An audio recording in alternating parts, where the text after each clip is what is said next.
जो हमारे सायरन है वो दो तरीके के बजते हैं। एक तो हमारा रेड अलर्ट जिसको कहते हैं। तो जैसे ही हमारे पास एयर रेड की वार्निंग आती है एयरफोर्स स्टेशन से, तो हम रेड अलर्ट जारी करते हैं। ये जो सायरन है ये अप एंड डाउन पिच होती है इसकी, आपने देखी होगी। एक बार वो तेज जाता है, फिर नीचे 4 सेकंड तेज जाता है, 4 सेकंड नीचे आता है, फिर ऊपर, फिर नीचे। इसको हम प्ले करते हैं लगभग 5 मिनट तक, ताकि लोगों को सूचना हो जाए कि एयर रेड का अलर्ट है और वो अपने अपने घरों में चले जाएं, जो जो उनको डायरेक्शंस दी गई हैं वो फॉलो करें। उसके बाद वो 5 मिनट बजने के बाद वो बंद हो जाता है सायरन। उसके बाद जब एयर रेड का खतरा टल जाता है और जो फाइटर प्लेन्स हैं या वो यहां से दूर चले जाते हैं, तो हम एक ग्रीन अलर्ट प्ले करते हैं 1 मिनट का। वो कांस्टेंट पिच पे प्ले होता है, उसमें अप और डाउन नहीं होता। वो ये मैसेज है कि अब खतरा टल गया है और अब लोग जो है अपने जरूरी काम के लिए अगर घर से बाहर निकलना है या जरूरी लाइट स्विच ऑन करनी है, नॉर्मल एक्टिविटी कर सकते हैं। तो एक तो बहुत इंपॉर्टेंट चीज ये है कि जो सायरन के यूज के बारे में हम लोगों को बताएं और जागरूक करें। अब अगला सवाल ये आता है कि जो अगर सायरन आज जैसे आपने देखा दिन में भी बजे थे, क्योंकि दिन में भी हमारे पास अलर्ट आया था, तो अगर दिन में इस तरह के अलर्ट आए तो लोगों को क्या करना है, और रात को अगर अलर्ट आता है तो क्या करना है। अगर आपके पास रात को अलर्ट आता है तो सबसे पहले आपको अपनी लाइट्स जो है वो तुरंत स्विच ऑफ कर देनी है, ताकि लाइट स्विच ऑफ करने का लॉजिक ये है कि आपकी जो लोकेशन है, आपके बारे में जानकारी एनिमी प्लेन्स को ना पता चले। अगर आपके घर में विंडोज हैं, विंडोज को जरूर कर्टन से क्लोज कर लें, ताकि अंदर में अगर कोई मोबाइल भी स्विच ऑन है या कोई और इंडिकेटर भी है तो वो उसकी लाइट बाहर तक ना जाए। सबसे इंपॉर्टेंट चीज ये कि जनरेटर या इन्वर्टर है उसकी, कई बार हम जैसे कल रात को हमने ग्रिड से ब्लैकआउट किया था, ग्रिड के थ्रू पावर सबकी कंपलसरी तौर पे कट कर दी थी। तो जो आपके इन्वर्टर्स हैं वो ऑटोमेटिकली स्विच ऑन होते हैं, जब या जेनसेट्स हैं वो ऑटोमेटिकली स्विच ऑन हो जाते हैं, तो उन पे भी नियंत्रण रखें, कंट्रोल रखें और उनके जरिए भी लाइट्स को कंट्रोल करें। इसके अलावा जो आपके मोबाइल फोन फ्लैश लाइट्स हैं, इनकी लाइट्स हैं, उनको भी आप कंट्रोल करके रखें जब भी आपने रात के समय में ब्लैकआउट करना है और सायरन की आवाज आती है तब। और निश्चित रूप से घरों के अंदर रहें, बालकनी में या छत पे ना रहें। उसका लॉजिक ये है कि मान लीजिए कहीं कोई अटैक होता है, कोई चीज गिरती है, कोई स्प्लिंटर्स आते हैं, तो ऐसा ना हो कि आप बाहर घूम रहे हो और किसी सिटीजन को उससे क्षति पहुंचे, उससे नुकसान पहुंचे। यही चीज अगर दिन में होती है, सायरन्स दिन में बजते हैं, तो जैसे आज आपने सुबह देखा 9 बजे के आसपास सायरन्स बजे थे, तो उस दौरान अगेन आपसे उम्मीद की जाती है कि आप घर के अंदर रहेंगे, बालकनी में छत पे नहीं घूमेंगे, जरूरी काम है तो ही, कोई बहुत ही इमरजेंट सिचुएशन है तो ही बाहर निकलेंगे, अदरवाइज आप घर के बाहर ना जाएं अगर दिन में इस तरह की सायरन की सिचुएशन आती है। तो अगर आप घर के बाहर हैं और कहीं गाड़ी में हैं, तो आप गाड़ी को पार्किंग में या कोई ऐसी जगह लगा लें जहां जिसके ऊपर कवर हो, या एटलीस्ट आप गाड़ी को कहीं खड़ी करके खुद कवर जरूर ले लें। तो इस तरह की सिचुएशन में आपने किसी भी कीमत पे इंडोर रहना है, कहीं भी बाहर खुले में अपने आप को नहीं रखना। तो ये डूज एंड डोंट्स थे कि किस प्रकार से अगर डे टाइम में सायरन की आवाज सुनाई देती है या रात के समय पे एयर रेड की वार्निंग आती है तो कैसे एक्ट करना है। मैं इसके इन्फोग्राफिक्स और बाकी डिटेल्स भी हम आपने देखे होंगे, मीडिया के थ्रू आपसे शेयर किए थे और ट्विटर और सोशल मीडिया ग्रुप्स पे भी हमने डाले हैं। काइंडली ये आम जन तक ये सूचना जरूर पहुंचाएं। एक और मेरी रिक्वेस्ट आप लोगों से रहेगी, रूमर्स की। बहुत सारे रूमर सुनने को मिलते हैं कि फलां चीज बंद कर दी गई है, वहां पे वो अटैक हो गया है, वहां पे गिर गया है। ऐसी सिचुएशन में रूमर्स हमें बिल्कुल भी नहीं स्प्रेड करने।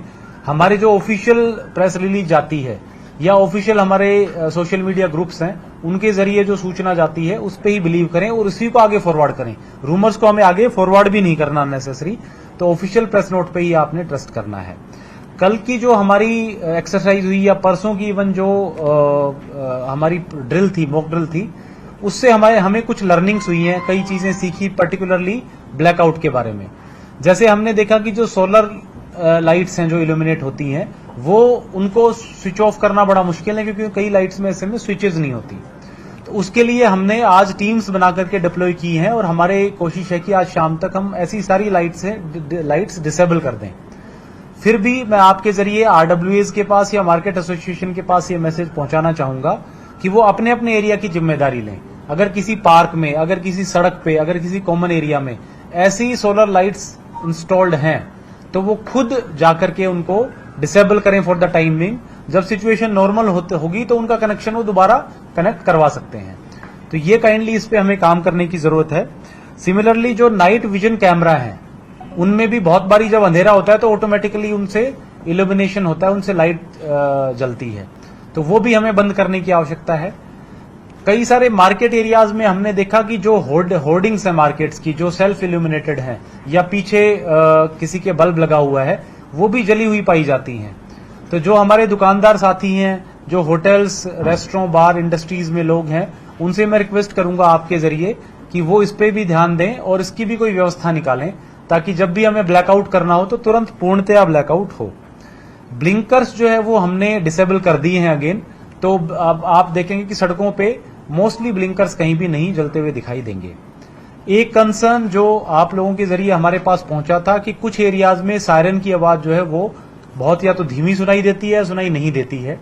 तो उसके लिए हम कोशिश कर रहे हैं कि जो एग्जिस्टिंग हमारे 20 सायरन है इनकी साउंड को हम एम्पलीफाई कर सकें, और हमने कुछ नए सायरन्स भी परचेज किए हैं जो कि जल्दी ही 1-2 दिन में हमारे पास आ जाएंगे, और उनको हम उन एरियाज में डिप्लॉय कर देंगे जहां पे सायरन्स की प्रेजेंस नहीं है। तो हमारी कोशिश ये है कि ये सारी जो चीजें हैं वो जल्दी सिटीजन्स तक पहुंचे, और विशेष करके कोई भी सिटी का एरिया ऐसा ना हो जो अनकवर्ड हो, जिसको हमने कवर ना कर रखा हो। जो ये इमरजेंट सिचुएशन बनी है इसके लिए कुछ हमने तैयारियां की हैं चंडीगढ़ एडमिनिस्ट्रेशन ने, वो मैं आपसे शेयर करना चाहूंगा। एक तो हो सकता है कोई ऐसी सिचुएशन आए जिसमें हमें कुछ सिटीजन्स को इवैक्यूएट करना पड़े कोई पर्टिकुलर एरियाज से, तो उसके लिए हमने कंटिजेंसी प्लान बनाया है। कुछ होटल्स हैं या पीजी हैं या धर्मशालाएं वो आइडेंटिफाई की हैं, और सेपरेट टीम्स बनाई गई हैं जो उन लोगों को वहां पे इवैक्यूएट करेंगे। कुछ रिपेयर स्क्वाड भी बनाई गई हैं कि अगर कोई बिल्डिंग कोलैप्स होती है या नुकसान डैमेज होता है तो उसको कैसे हम फटाफट रिपेयर कर सकते हैं। आज हमने एक इसेंशियल कमोडिटीज एक्ट में और बीएनएसएस में ऑर्डर भी किया है, जिसमें जो स्टॉकिंग और होर्डिंग ऑफ फूड ग्रेन्स हैं या डीजल पेट्रोल है, ऐसे इसेंशियल आइटम्स हैं, उन पे हमने प्रतिबंध लगाया है। और ये भी कहा है कि जो होलसेलर्स हैं वो 3 दिन का अपना स्टॉक हर 3 दिन का वो फूड एंड सप्लाईज डिपार्टमेंट के पास जमा कराएंगे। इसका हमारा पर्पज ये है कि कहीं पे भी होर्डिंग की शिकायतें ना आए, क्योंकि आने वाले समय में हो सकता है कि इसकी वजह से कमोडिटी इसेंशियल कमोडिटीज की कमी पड़ जाए या प्राइसेस बढ़े। तो मैं सब लोगों से यही अपील करूंगा कि मार्केट्स पहले की तरह खुले हैं, सिचुएशंस नॉर्मल हैं, तो होर्डिंग स्टॉकिंग बिल्कुल ना करें।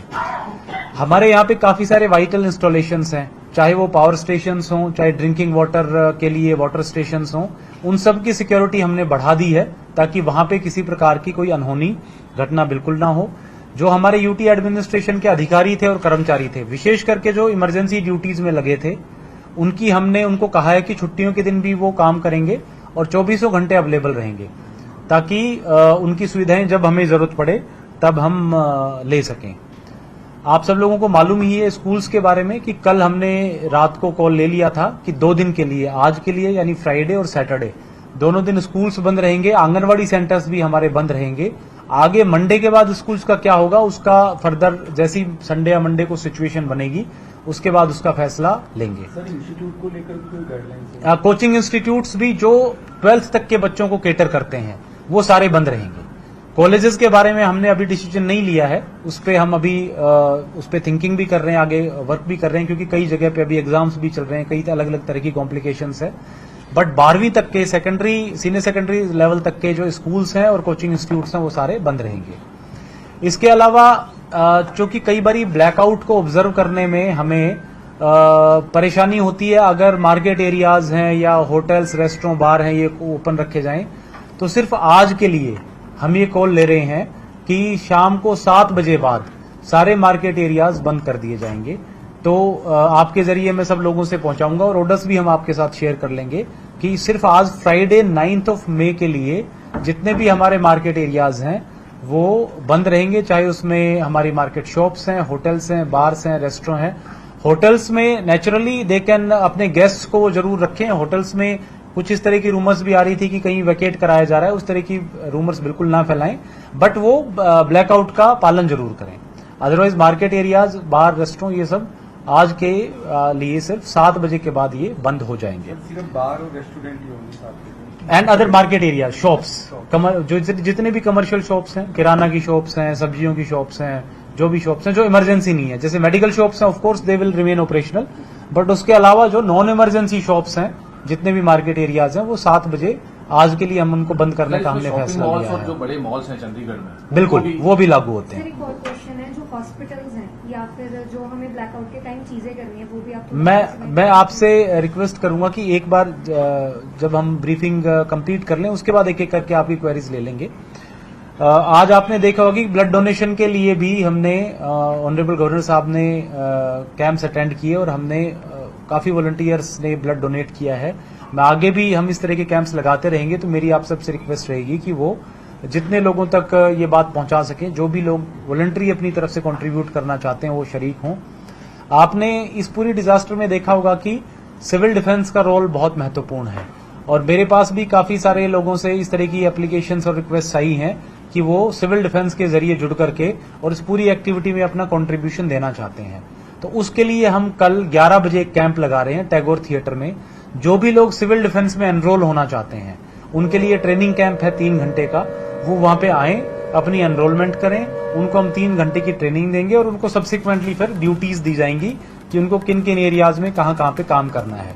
तो मैं आप सबके जरिए रिक्वेस्ट करूंगा, विशेषकर यूथ से, युवाओं से, कि ऐसी सिचुएशन में अगर वो हमें अपनी वॉलंटरी तौर पे सर्विस देना चाहें तो जरूर कल 11 बजे वो टैगोर थिएटर पे आकर के और अपना एनरोलमेंट कर सकते हैं। तो ये सारी ब्रीफिंग जो आज की सिचुएशन एज ऑन डेट है उसके बारे में मैं आपसे बताना चाह रहा था।